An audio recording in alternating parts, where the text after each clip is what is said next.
Just waiting.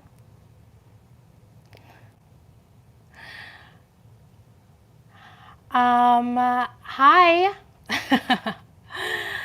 I'm just waiting. We're just gonna wait like 30 seconds. All right, so hey you guys. How are you doing? I am great. Thank you so much for asking. I commented on my last recorded video that I've been forgetting to do the greeting for these live streams, but love ya, so I gotta do it. I am right now working on a video about Euphoria that is taking so long. It is taking so freaking long to do this Euphoria video. If you watch Euphoria, you know that there's so many layers and intricacies and plot lines, and it's just taken me way longer than I expected. So I decided in the meantime, while I'm trying to get that together, that I would do some more live videos. I wanted to talk about, I don't know if you keep up with the news, but Azealia Banks yesterday, or maybe the day before, said some really, really nasty things about Lizzo. And I have some thoughts. So we're going to go through the problem with Azealia and her comments and my feelings about Lizzo. People always keep asking me to talk about Lizzo, so let's go ahead and talk about it. I have notes, as always. Let's bring them up. So first of all, I have defended Azealia Banks many times, because I do think that she gets a certain kind of criticism because she's outspoken, because she's brash, and because she's dark-skinned. She does not get the benefit of the doubt that a lot of men get and lighter-skinned people get. So I have gone out of my way to say, now look, y'all, come on, we gotta be fair. But Azealia is an asshole. She's an asshole. She has a nasty spirit. And there comes a point where I'm not going to defend your asshole behavior just because you're a black woman. So yeah.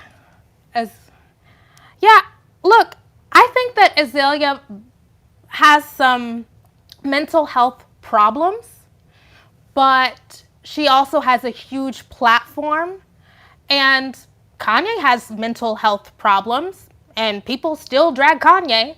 So I don't think that I'm going to say, oh, you can be as nasty and disgusting in public as you want, and because you have come out about your mental health issues, we're gonna excuse it or we're gonna ignore it. That's not how I'm gonna go. All right, so in these posts that Azealia made on Instagram, she came after Lizzo. Lizzo now has the #1 song in the country.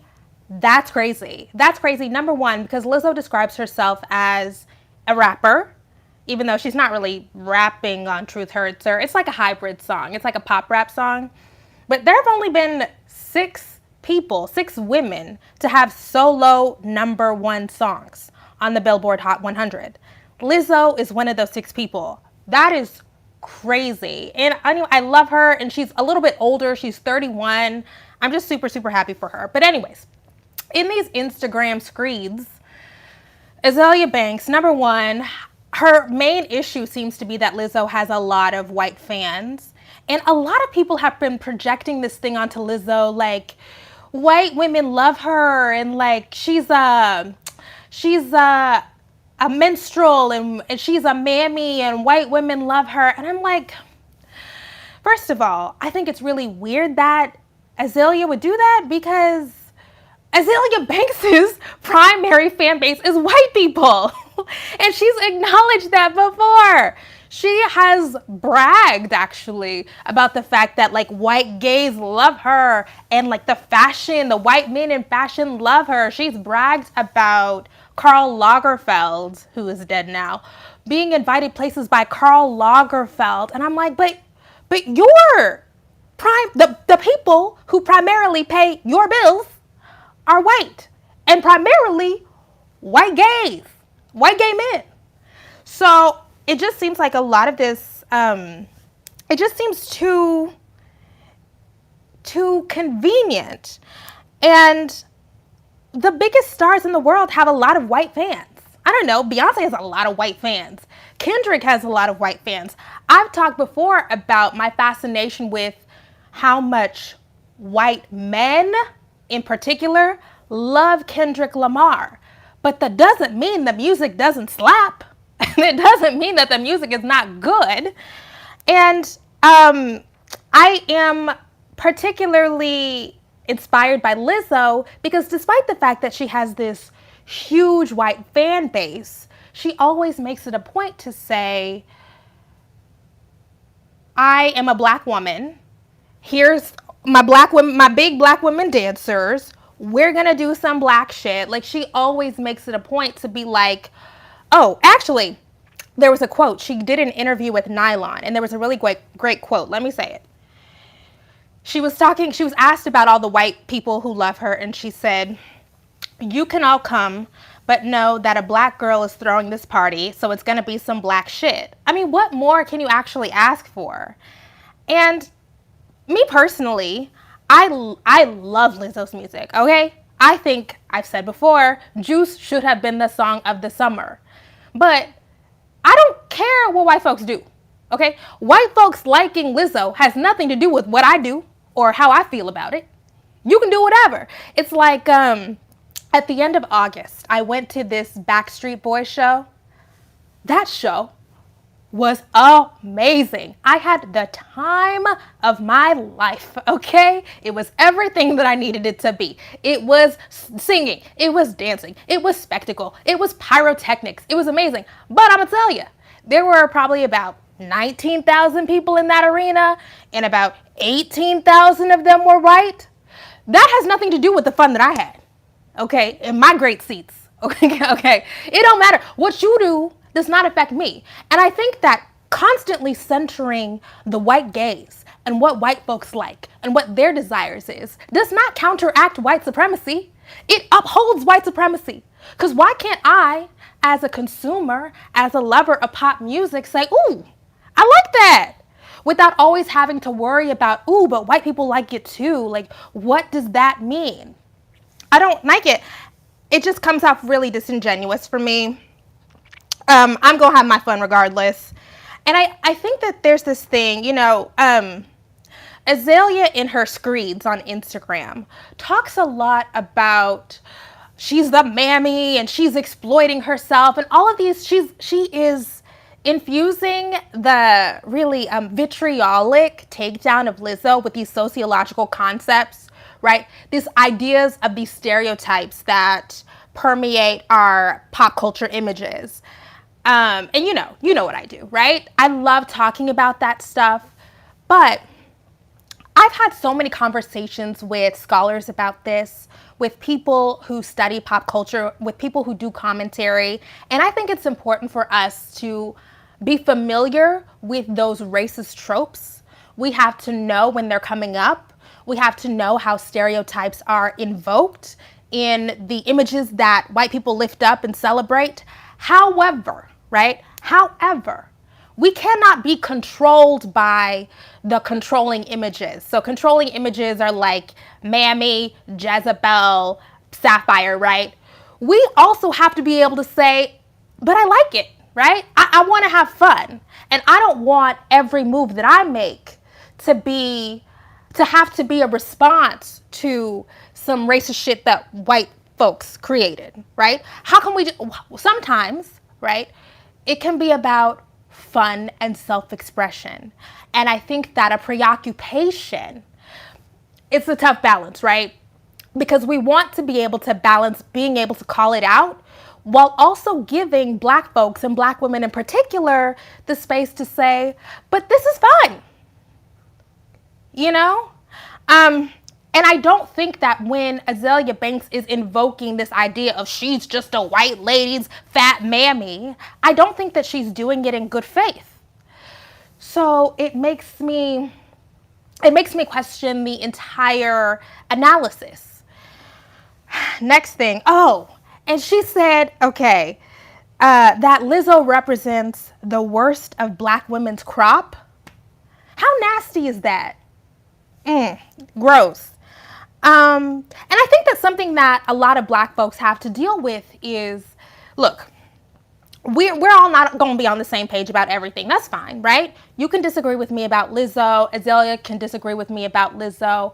However, there has to be a way for us to differentiate. Oh, I don't like that. Or that makes me feel a little weird. We have to be able to differentiate that from you're a mammy, you're being a stereotype. Maybe you can just not like it. Maybe it's just not for you. Why, whenever a black woman, and I see this about the Black Lady sketch show too, okay? But why is it that whenever a black person, and a black woman in particular, does something that you're just not feeling, it's just not up your alley, we have to go straight to, you're doing this for white folks. It's just not for you. Move on. Okay. And then the other thing is, I don't think that Lizzo is faking it. I think that Lizzo is a performer and she has she puts on a show the way that a lot of people put on a show. But like that, I think that's a part of being, I don't think she's a character, but I don't think Lizzo is a caricature. You know what I'm saying? Like, I think that personality and the bright and the bubbly and that, I think that is fundamentally who she is. And I don't think it's fair to say that any black woman who is animated is behaving like a caricature.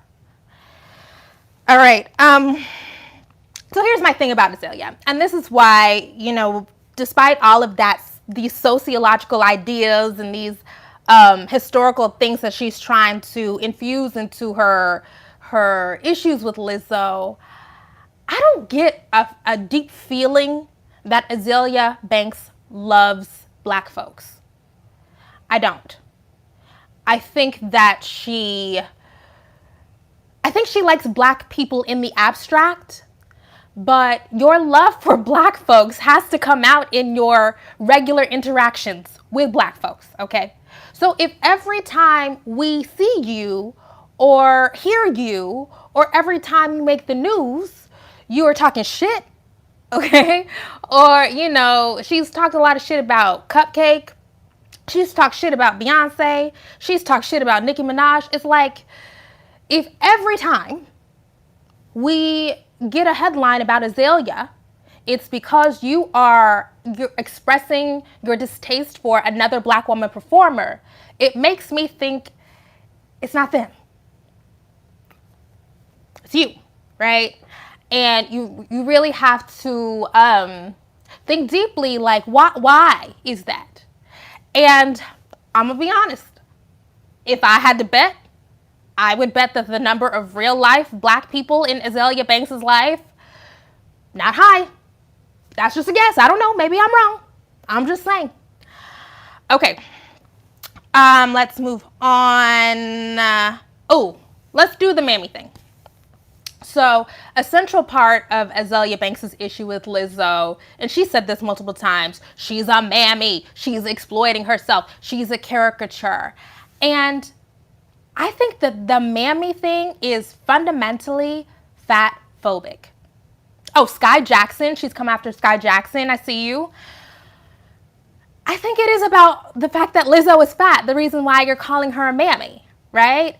And the way that Azealia Banks talks about Lizzo and constantly bringing up her body and constantly bringing up her being fat, and she also came after Adele for being fat. It's like, girl, this is not, you are not concerned about the public image of black women. You have a problem with a fat black woman being propped up. And if we take some time to listen to other fat black women talk about what Lizzo means to them, the kind of representation that they've been able to get, the carefree, and it does matter. It does matter that Lizzo, her public persona is not about, woe is me, life is so bad, I hate my body. She's talked about her body image issues and dysmorphia and all of that, but the foundation of Lizzo's the conversations that she has started in public is not that. That's different. That is different. in so many, I talked about Shrill, which I love, but Shrill is fundamentally, woe is me. It is a woe is me story, right? So much of the conversations, I watch This Is Us, right? So much of Kate's, her storyline is, and they're white, of course, but it's like, I'm fat and life is sad.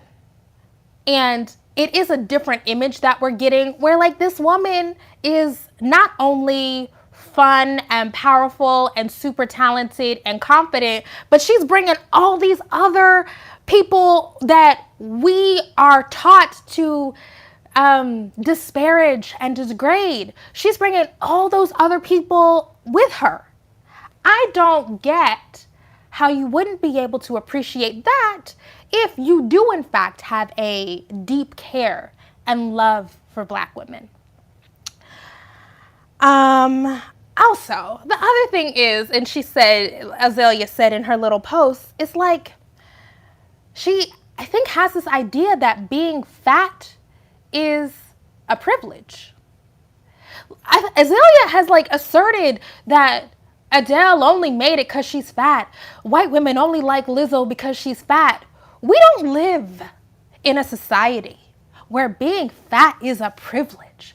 Fat people, particularly fat Black women, are constantly degraded and marginalized. And somebody on the chat said stripped of their sexuality and their femininity. There is no privilege in that. It doesn't make no sense. So when Azealia is like, or we can just look, there have been 6 rappers, women rappers, to get #1 on the Billboard Hot 100. How do those rappers look? There's Cardi, Lauryn Hill, Iggy Azalea, who else? Nicki, I don't know, maybe not Nicki, probably not Nicki, right? Anyways, look at them. They all thin, they all skinny, okay? We still are not at a place where it is preferred. What are you saying? There's so many levels of discrimination against fat people in our society. Okay. And that makes me think, and look, I rarely ever say this. I almost never say it. But I do think that fundamentally there is a jealousy that Azealia Banks has about the ways that Lizzo has captured popular imagination. Lizzo is very well liked. She's doing whatever she wants to do. She's winning awards. I do, and I almost never say this, right? Because it's too easy when people level a criticism to say that they are being jealous. But I think that there is, there's some resentment there. And especially because what is the real difference, really, between Lizzo making pop rap, catchy hooks, and Azealia singing over the same house beat for 20 songs? Like, what is the actual difference there? Because Black people have roots in every genre in the United States. And not only that, but Lizzo's pop rap is good. It's good. Look, if you try to tell me, okay, Truth Hurts might not be your thing. Juice might not be your thing. Good as Hell might not be your thing. But those are not bad songs. We've heard some bad pop rap that has come from people, and I'm not even going to name names because people always say that I don't like this woman. But I'm talking about Nicki Minaj. But I'm saying, like, we've heard bad pop rap. Lizzo makes good pop rap. Truth Hurts, catchy as hell. Juice, great song, And it's not easy to make great, catchy pop songs. And the videos are good. The Juice video is great. Great. Like, those are legitimately great visuals. And so to try to diminish the work that has gone into Lizzo's success, I don't buy it. Okay. Sorry. Okay. Let's move on.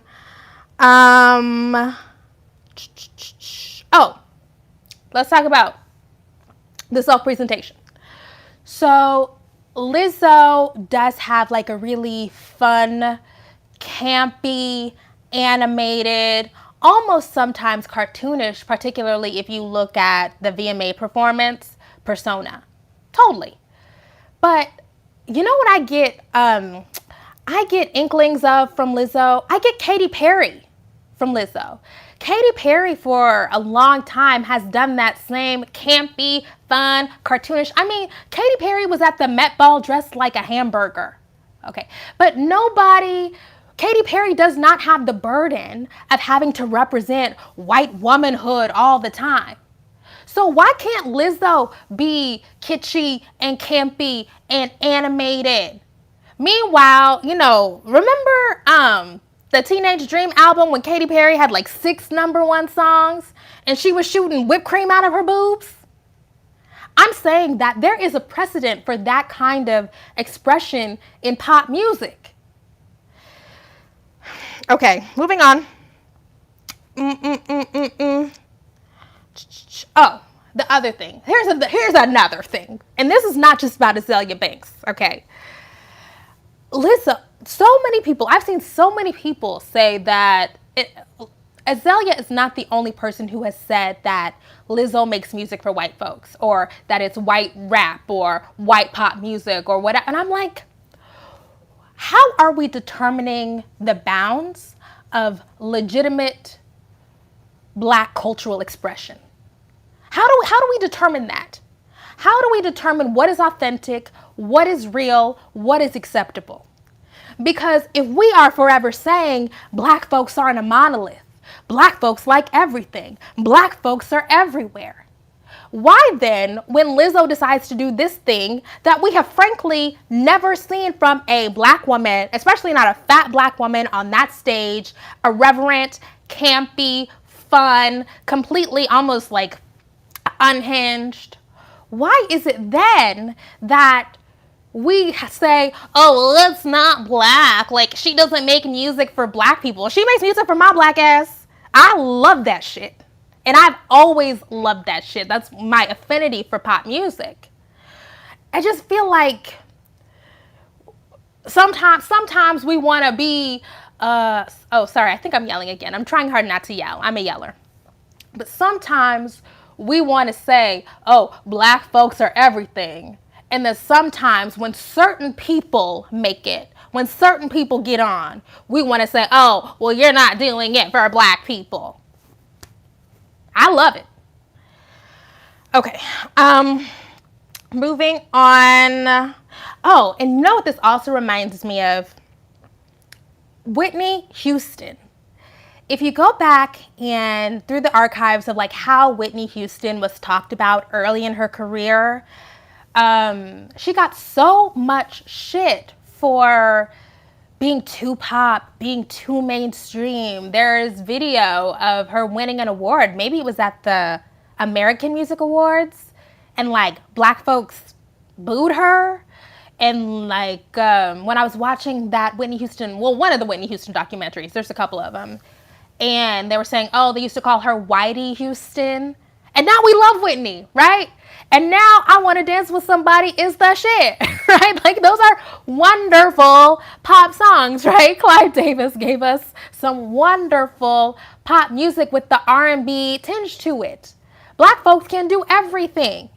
And if you are looking at Lizzo and not putting it in the proper historical context, then your criticism is going to be bad. And this is the thing. I am a cultural critic because I love pop culture. I'm a student of it. I like to read about it. I like to talk about it. I want to know more about it. But your cultural criticism is going to be bad if you cannot properly situate your criticism in history and then give it some nuance. And I did not fuck with what Azealia was saying because it wasn't no nuance. You just don't like the girl. And that's whatever. Everybody don't have to like Lizzo.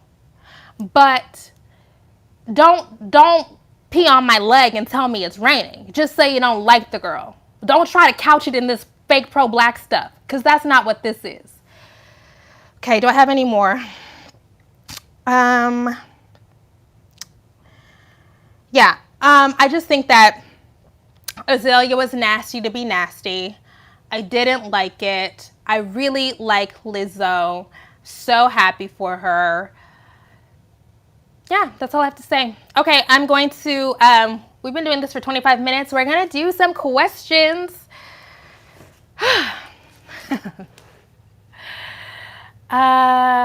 Ultraviolet, okay. I don't understand what they want. If black women act ratchet, it's a problem. Black women act fun and bubbly, it's a problem. Yeah, so that's the thing. There is a real catch-22 for black women performers. You cannot win. You're never, and that's the thing about black people not being a monolith. Some of us like Act Up. Some of us like Hot Girl Summer. Some of us like fucking Lizzo, you know? And we can do that. We can be a multiplicity. Some of us like both. We can be a multiplicity of things. We have to be able to give criticism when necessary, but also not burden every single black woman performer with all that shit. All that shit. This is the 400th year since enslaved Africans arrived on the shores of the United States. We can't be expecting a pop music artist to shoulder those 400 years.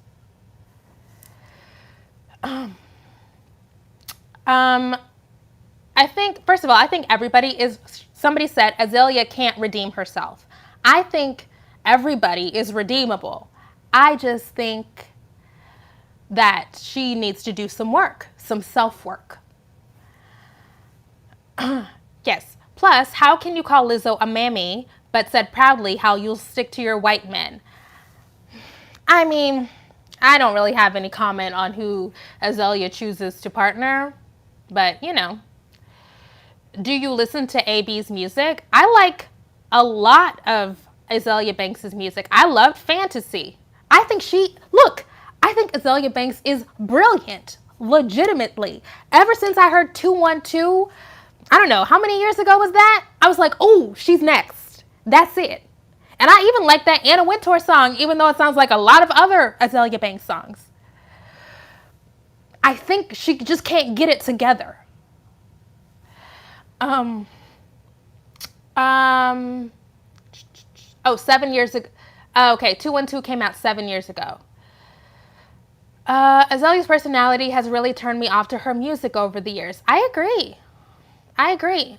It's just hard to root for somebody who is consistently nasty, particularly when that nastiness is directed toward black women and black girls so often. You know, that's another thing, right? Don't invoke that black woman shit and I'm a black woman and I have it so hard shit, and then you're consistently tearing down other black women. Don't do that. Choose ye this day. Sorry, I'm yelling again. Okay. Yeah, I do think, I don't know. I'm not trying to psychoanalyze Azealia, but I definitely think, hi Naomi, thank you. I got a facial today, and I also got eyelash extensions today.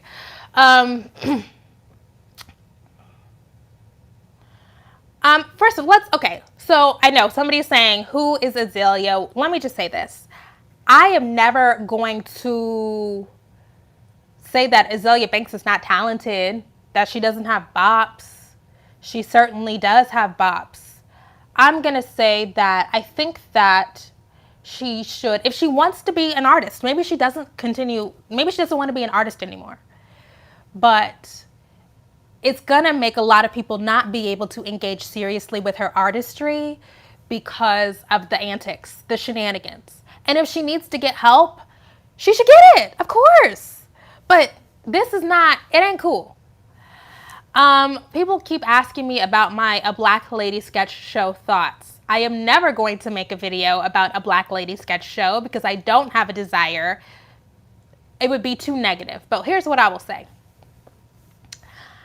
I think that the latter episodes of A Black Lady sketch show are a lot better than the first couple. I legitimately laughed at Negroly Groupies. That was funny to me. The sketch with Patti LaBelle, funny to me. the sketch where I think it was Ashley Nicole Black was getting proposed to by like a bum ass nigga, right? And they're like, "You're 35, like congratulations." And she's like, "But he's horrible." I thought that was funny. Does the show hit all the right notes for me? No. Am I glad that it's coming back? Yes.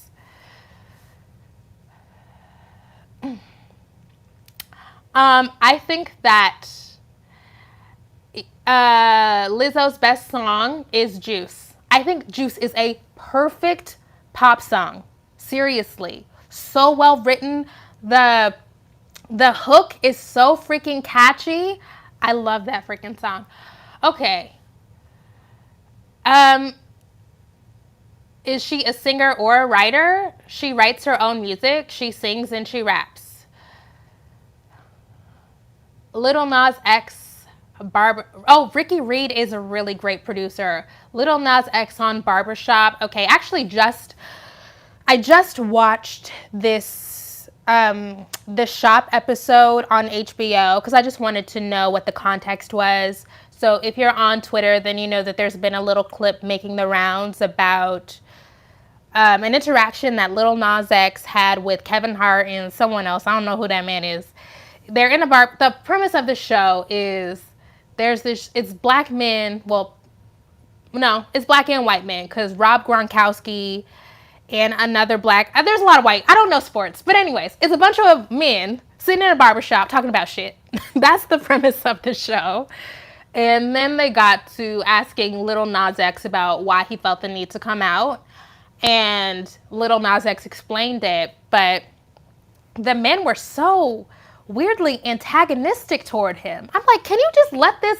First of all, he's young. This is a 20-year-old. So he's probably already intimidated by sitting in a room with all these older, some twice as old, rich and powerful men.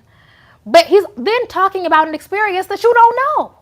So that means that you need to shut up and let him talk. It is really uncomfortable when Lil Nas X is explaining why he decided to come out, that these men are like, why? So what, you're gay? Why? And it's like, I don't know. I've never been in a men's barbershop, and I personally don't really like the way that straight men talk to each other anyway. I don't like that. I don't want to have to be on the defensive with you. I don't like that. But when we're talking about a serious issue that you have no knowledge of, then it helps to shut up. And, Kevin Hart, he swears he's not homophobic, but I don't believe that.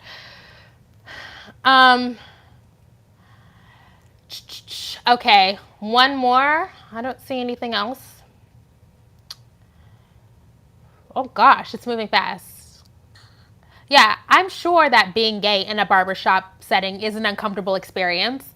I used to be really good friends with a man who said that one of the reasons why he grew out his locks was because, and he's straight, super straight, he said because he didn't like going to the barbershop because of all of the nasty, homophobic, misogynistic conversations that take place in the barbershop.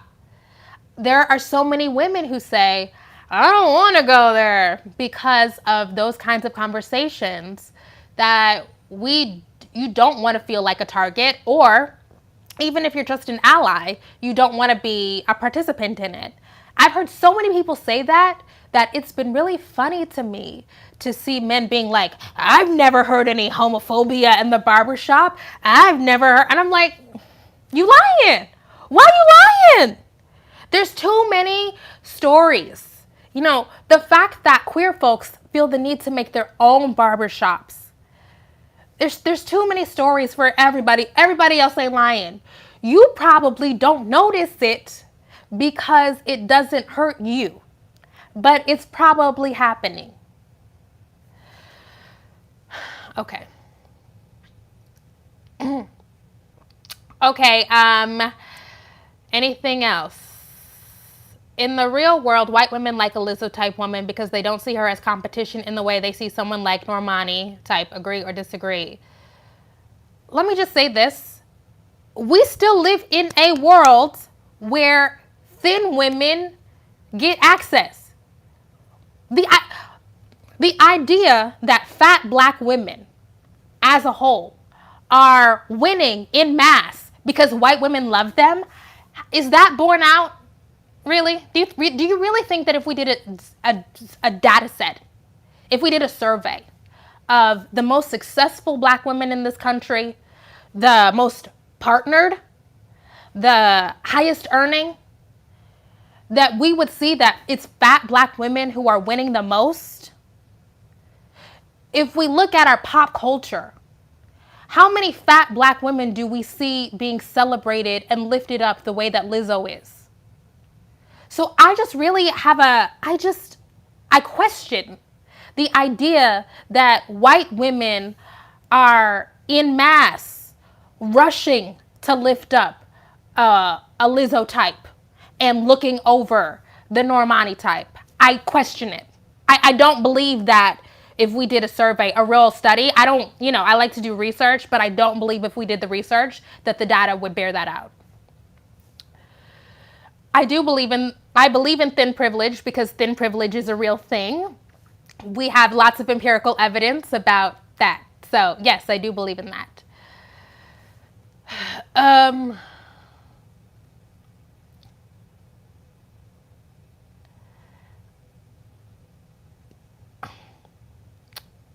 I agree. Yeah.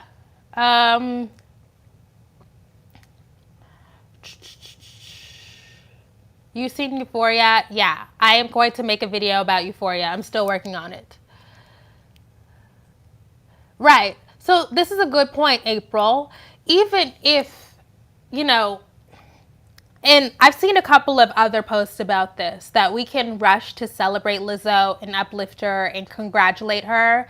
But Lizzo's success does not negate the fat phobia that is rampant in our society. We can't be out here celebrating Lizzo and loving Lizzo and then treating the fat women that we have the most access to like shit and talking down to them and concern trolling them, Okay.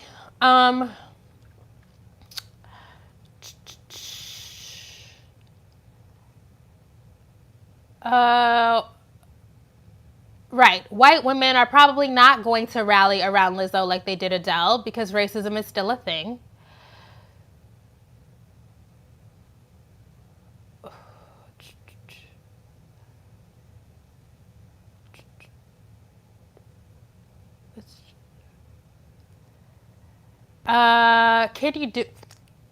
Can I do a review of Succession? I don't know. I love Succession. Succession is my favorite show on television right now.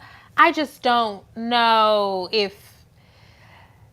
I don't know if there's enough there for me to do a real review because it would just be me being, ooh, that's great. That's so good. But I love Succession. Everybody watch Succession.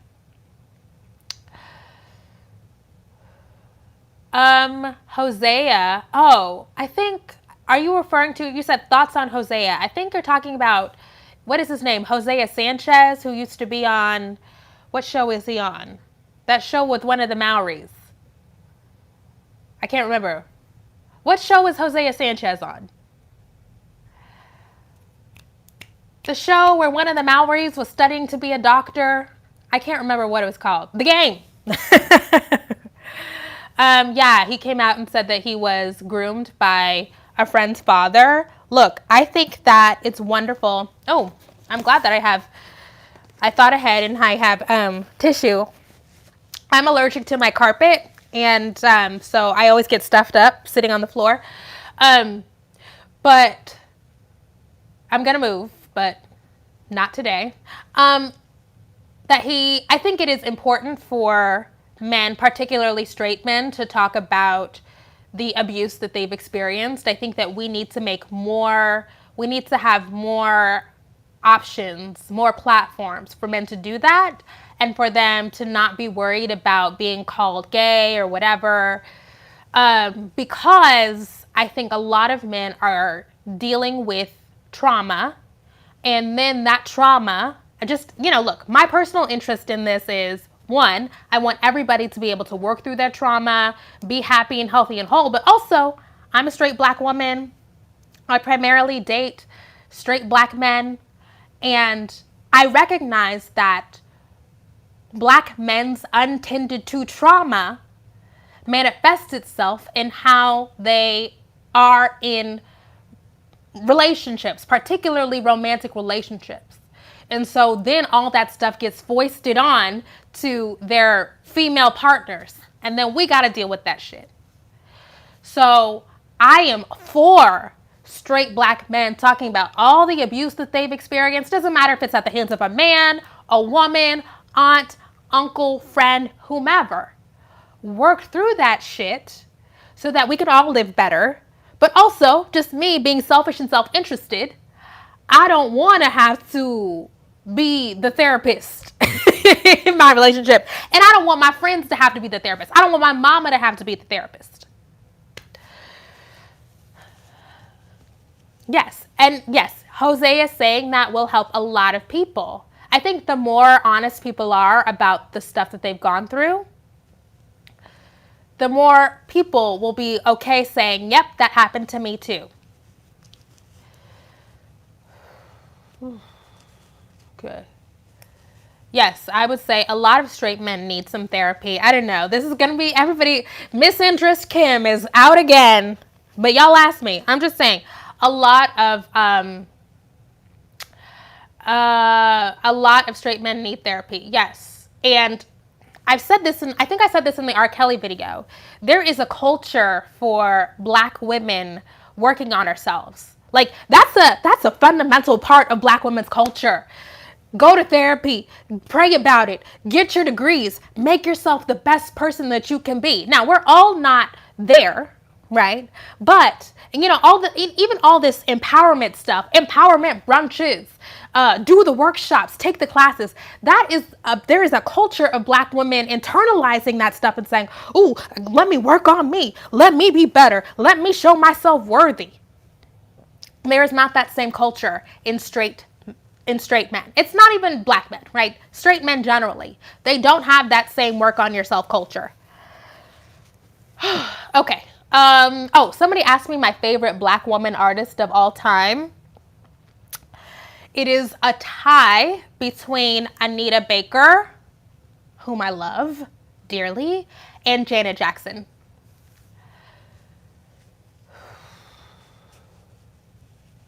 Okay. Shows up. Right. It does show up in the music too, right? It's so much Black girl, heal yourself, get yourself together, gotta be strong. Thoughts on Zendaya? I think Zendaya is I am making this Euphoria video and I've had to rewatch Euphoria. Bruh. I honestly did not know Zendaya outside of Cute Clothes. Didn't watch her on whatever show little kids show she was on. Haven't seen her act. I don't watch Spider-Man movies. Bruh, she's great in Euphoria. She's like a revelation in Euphoria. So great. I'm a stan now. I already stan the clothes, but it's useful to be more than an Instagram page. And I'm glad that Zendaya got the opportunity to be so great in that freaking show. No, Lauren is not. No, I'm not a Lauren fan like that. Sorry. I don't really have any thoughts. I don't really have any thoughts on Malik Yoba because I've just seen so many stories. I don't know what's real. I really don't. But I think that men being honest about their attraction to trans women is great. Have you seen Pose? Yes. I think Pose is great, but I'm like 4 episodes behind. Thoughts on Amanda Seales? Why y'all always trying to start shit? I have no problem with Amanda Seales. No problem. Thoughts on Kalela? I don't know who. Oh. I don't think I've ever really listened to her music. Nate Parker's new movie? Probably will not see it. Have you seen any of the discourse on Black women dating up in their social class? I do have thoughts on that, but I'm not. My thoughts on that are, I would have to sit and think it out. They're not for a live video.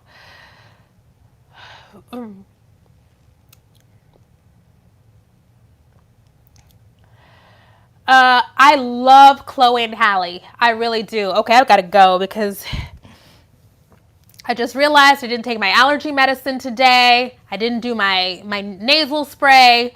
Okay, I love Chloe and Halle. I love them. I love them. A couple of weeks ago, I was obsessed with this Chloe and Halle song called Who Knew?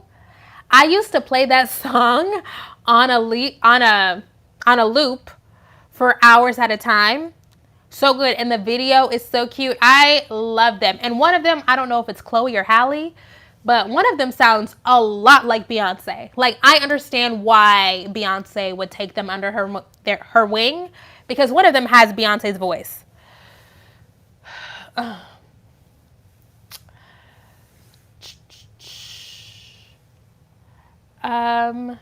Yeah.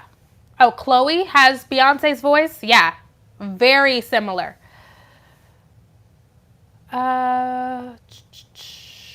Oh, you're asking me about the Queen and Slim trailer? It looks good. I'm excited about it. It looks really good, actually.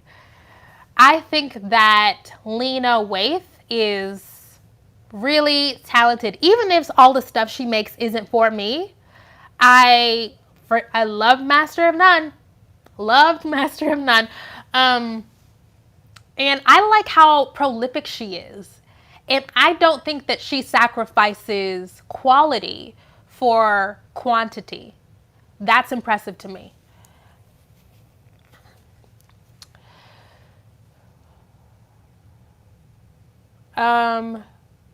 Yeah. It looks, yes, the Queen and Slim trailer looks gorgeous. I love an aesthetic.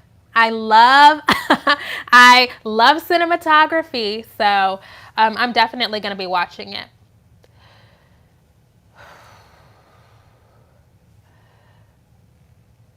Have I seen the new show on Hulu about Wu-Tang Clan? No, I have not.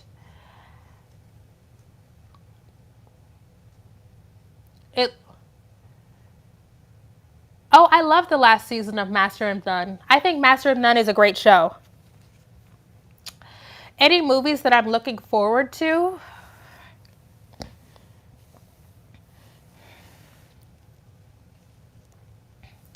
I can't think of any movies I'm looking forward to, honestly.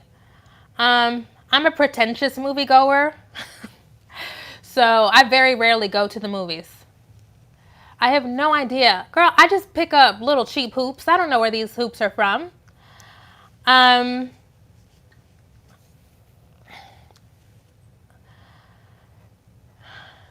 I do daily rituals you swear by? I make it a point to either write down my gratitude every day or review the things that I'm grateful for every day. Most of the time, first thing in the morning, but at some point, I always have to reflect on things that I'm grateful for. It makes me feel good. It makes me feel grounded. Do I still use Rent the Runway? I mean, technically, I did just cancel my subscription to Rent the Runway, but I will rent things. Thoughts on decriminalizing marijuana? Not only do I think that marijuana should be decriminalized, I think marijuana should be legalized. I think that we need to do more research on, and actually, we shouldn't call it marijuana because marijuana is a racialized term. So I do think that we need to do more research on pot, cannabis, weed, and the psychological, like psychoactive effects. We need to do research on how people can use it in mass safely. But yeah, legalize it.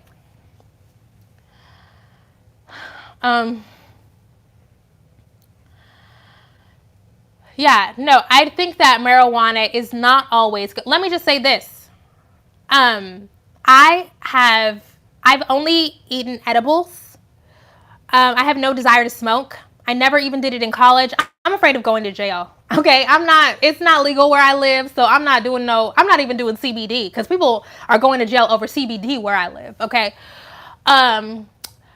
But the first time I had an edible, I had the best time ever, okay? I've never laughed like that. It was like a movie. It was amazing. The second time I did an edible, I was straight up hallucinating, and it was not fun. Like, straight up. And I don't like that. I don't like that feeling. And so I could imagine doing that and also doing something that I did not like or something I regretted because I was hallucinating.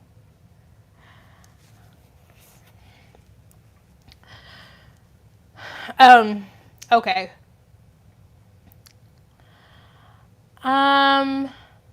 Thoughts on vaping? Okay, I gotta go. My name's so stuffed up. I think vaping is fine. I think that a lot of people are addicted to vaping. No, actually, I don't think vaping is fine, actually. Like, let me take this back. Actually, I think vaping is really fucked up, actually. I think that it is disgusting to me that we have a whole new industry that is getting kids hooked on hooked on cigarettes, hooked on tobacco. And we don't know the long-term health effects of vaping. It's crazy. Do you understand? If you look at I have a whole rant on this. If you look at the chart that tracks tobacco usage in children, at one point it was almost at zero. Tobacco usage and addiction for kids has skyrocketed because of those fucking vapes. And the crazy thing about the vaping industry is they're making so much money. The tobacco industry has invested deeply in those vape companies. And like, that's innovation. I think Juul was started by some Stanford guys who've gotten so much money to get people addicted to tobacco. It is undoubtedly a public health nightmare. We're going to be dealing with the effects of the rise of vaping, you guys. Y'all gonna die, okay? There's some people who are just legit going to die because of vapes. Anyways, sorry, I'm trying not to yell. Okay. Yes, vapes were created. In their minds, they thought that they were creating vapes to get people to stop smoking and that it would help them quit. Vaping has actually increased usage of children we'll say minors. Their tobacco usage and addiction has skyrocketed. And because we don't have the kinds of public health warnings about vapes that we do with cigarettes, people are vaping all day like that shit is cool, like it's perfectly healthy. You guys, your lungs are about to fall out, okay? You're about to fucking die. Like, I don't know what to tell you. We're going to have a whole Gen Z. Y'all gonna have emphysema in 20 years.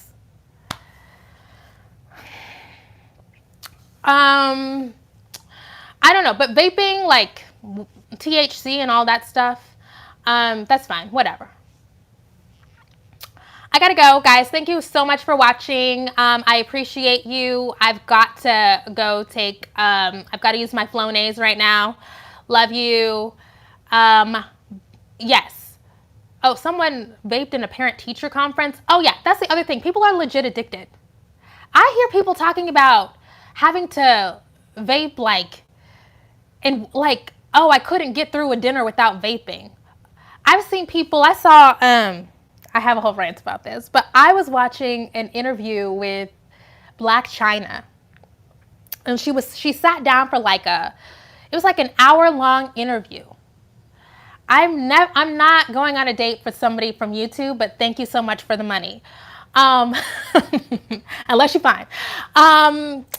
But I was watching an interview with Black China, And in the middle of this interview, it was like an hour. And she's like, oh, let me get my vape.